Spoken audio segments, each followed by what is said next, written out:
Okay, so picture this. You've just spent days, maybe even weeks, like wrestling with some really complex technical problem. Uh-huh. You finally cracked it, right? You built this elegant solution, you know it's important. Yeah. But then when you try to explain it, maybe to your team, or worse, to stakeholders, people outside your tech bubble, Oh, yeah. eyes just start to glaze over. Does that sound familiar? It's such a common challenge, isn't it, in the technical world? Mhm. Knowing the solution is one thing, Right. but communicating why it matters, its impact, the journey to get there, that's a whole different skill set. Absolutely. And that's exactly what we're diving into today. We've got this great collection of sources, some really interesting articles and notes that unpack this whole idea of technical storytelling, Mhm. specifically for folks working in software development. And they dig into why it's so crucial and what's really exciting. Mm. They introduce this framework. It's like surprisingly simple, Yep. but really powerful for cutting through all that complexity and, well, connecting with pretty much any audience. Okay, so our mission for this deep dive then. Let's figure out what technical storytelling actually is in this context. Right. Let's explore why the sources are saying it's basically non-negotiable for developers now, Hmm. and really get into how this specific structure, this ABT framework can, well, maybe transform how you communicate technical stuff. Yeah, it's about moving beyond just describing what you did Mm. to really conveying why it matters Hmm. and doing it in a way that, sticks with people. Okay, let's unpack that. So, technical storytelling, the sources, they frame it as way more than just like explaining technical details. Definitely. They talk about conveying concepts, challenges, solutions, but using narrative to make it Right. engaging, relatable.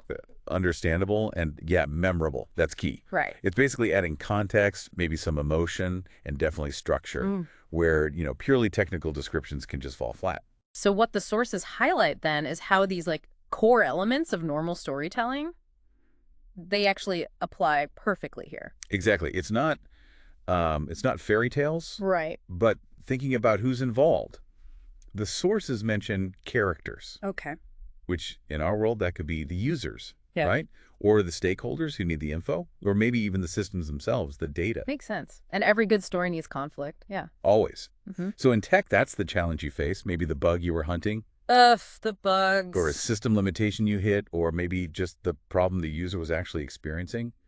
That's the conflict. And then naturally, the resolution. Yeah. That's your solution, Yeah. right? The cool innovation you built, the fix you Or deploy. even just the lesson learned that overcame that conflict. Okay. And the sources also stress context. Yes, crucial.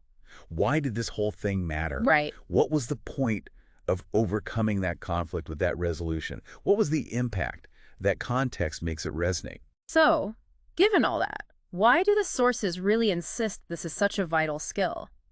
Especially for developers. It feels a bit like, I don't know, something marketing might focus on more. That's a fair question. Right. And the sources are actually really clear on this. One of the main reasons they bring up is just simplifying complexity. Okay. I mean, technical concepts, algorithms, architectures, Right. they can be incredibly dense, right? Totally. So narratives, they provide a structure, like a path through that complexity. It makes it more accessible, not just for non-technical folks, but honestly, often for other developers too. Ah, okay. So it's like giving people a mental map through the story instead of just like dumping a load of technical jargon on them. Precisely. And the sources connect this directly to better collaboration. How so? Well, when you can clearly tell the story of a problem and how it got solved, Hmm. you build this shared understanding across different teams, with PMs, designers, even clients sometimes. Ah, right. Gets everyone on the same page way faster than, say, just dissecting diagrams or code snippets alone. Yeah, less room for people talking past each other, more alignment. Exactly. And they also stress how stories can inspire action. Action? How? Well, just presenting data, like system performance numbers or user stats, might inform people. Sure. But a story about a user really struggling with a key feature, or maybe a system limit that's costing time and money, Hmm. and then the story of how your fix solved that. Okay, yeah, that feels different. That's what motivates teams, helps you get buy-in for new ideas, and really highlights the actual, like, real-world value of the work you're doing. It makes the data feel human. Exactly, which ties right into building empathy. By framing technical problems around, say, user pain points, you remind everyone involved who you're actually building for and why it matters. Mm. The sources argue this naturally encourages more user-centric thinking, better design. And I guess just thinking about memory, our brains are just wired for stories, aren't they? Facts and figures can fade, but a good narrative, that sticks. That's maybe the most fundamental point the sources make about why this works so well. Narratives create hooks. They give you a sequence. They attach meaning, sometimes even like emotional resonance. Yeah. Remember the story of how that critical bug nearly brought down the service Yeah. and, how the team scrambled to fix it? Long after you forget the specific line of code that was the culprit. Okay, so we get what technical storytelling is and why the sources argue it's so important for, impact and understanding. Right. But for someone who's used to thinking in like Boolean logic and functions, Yeah. how do you actually do it? How do you build these stories effectively? The sources point to this specific framework, and it really caught my eye because it seems so simple. Yes. This is where they bring in the ABT framework. Yeah. And, but therefore, ABT. and it's pushed specifically because it gives you this foundational structure that's like incredibly easy to pick up and use. It makes storytelling feel achievable, even in really technical settings. And but therefore, it Yeah. almost feels too simple to be that powerful. Well, that's kind of its genius, according to the sources, the "and" part. That sets the context, Okay. sets the scene, introduces the elements, outlines how things are initially. Think of it as just laying out the status quo, the known facts. Got it. The baseline. Then comes the but. Yeah. This is the pivot, the disruption. What a twist. Yeah, it introduces the conflict, the challenge, the problem Yeah. that messes with that initial state. It's the obstacle, the unexpected thing, the unmet need. The tension, the core problem that needed solving. Exactly. And then finally, the therefore. This is the resolution, the consequence, the insight. Right. It shows what happened because of the but. So the solution you came up with, the outcome, the lessons learned, the significance of getting past that challenge. So you're setting up the normal situation, then you hit them with the problem. Right. And then you show the result of dealing with that problem. It's like a mini narrative arc built right into those three words. It forces you, really, to define that initial state, clearly articulate the central conflict, and then state the outcome or the significance. The sources really stress how this structure just clicks with a problem-solving mindset that's so common in tech. Yeah, I can see that. Makes it feel intuitive for developers. It kind of bypasses all the lengthy background stuff and gets straight to the point, but still gives you that narrative flow. And the sources had some great examples. Let's walk through that first one they mentioned, the financial app. That really showed how ABT works in a typical product development situation. Right. The scenario was about a financial management app, and one specific feature wasn't working well. Okay, so starting with "and" to set the scene. Our application helps users manage their finances, and it includes robust budgeting tools and automatic reminders. Simple enough, tells us what it does. Right. But here's the conflict. But internal analytics showed that while lots of users started using the budgeting feature, only a tiny fraction kept using it actively, which suggested usability issues. There's the problem. Things aren't going as planned. And then the resolution, the therefore.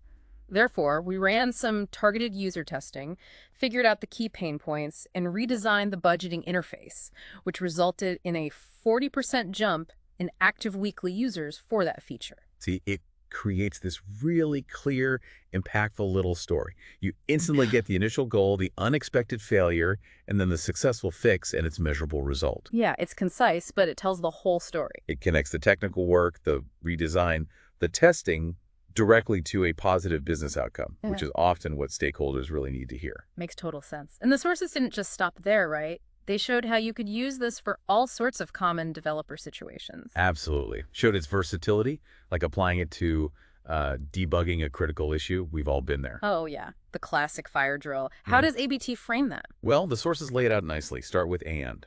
Our e-commerce platform is built for high traffic, and it supports thousands of users at once, especially during big sales. That's how it should work, the expected state. Right, but the conflict. But during our last flash sale, the site slowed way down. We saw errors and conversions dropped noticeably. Customers were getting frustrated. Uh-oh, system didn't hold up. Problem. Therefore, the resolution. Therefore, we diagnosed a database query bottleneck, optimized the indexing in the query itself, and cut average page load time by 60%, restoring performance and, customer satisfaction. Okay, yeah, that immediately tells the story. Crisis averted, value delivered by the fix. It's so much better than just saying, I fixed a slow query. Exactly. Way more compelling. Or consider proposing a new feature. That was scenario 3. How do you make the case for building something new? Using ABT, you'd start with "and."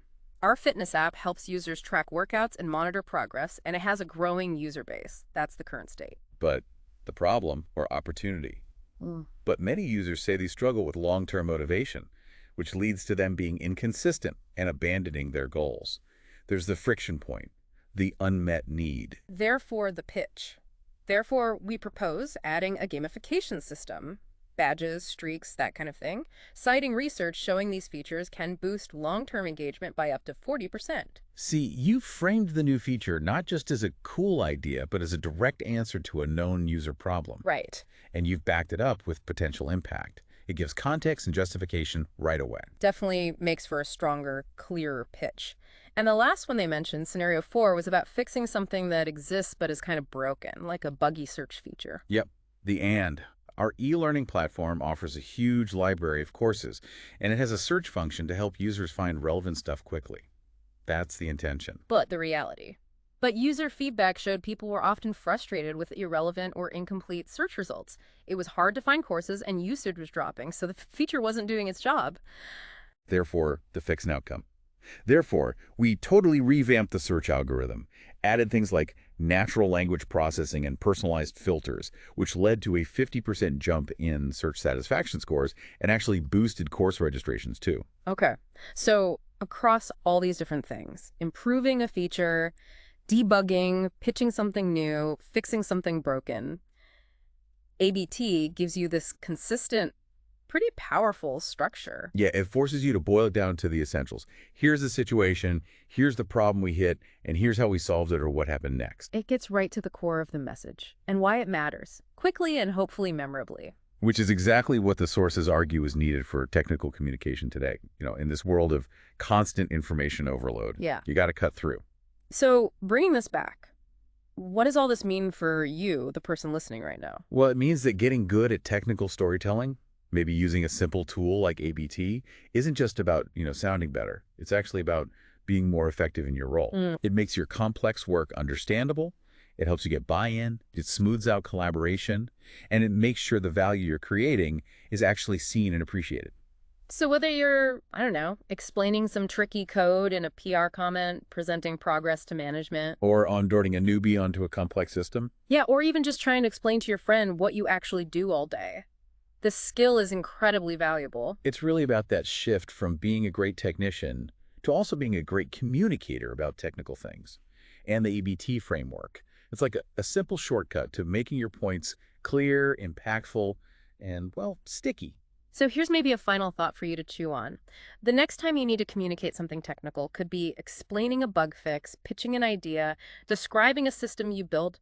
Just try structuring it with that simple and butter for. See how it feels. Does that simple structure change the clarity, the impact? And just, keep an ear out for this pattern. You might be surprised how often you hear it used effectively in stories all around you once you start listening for it.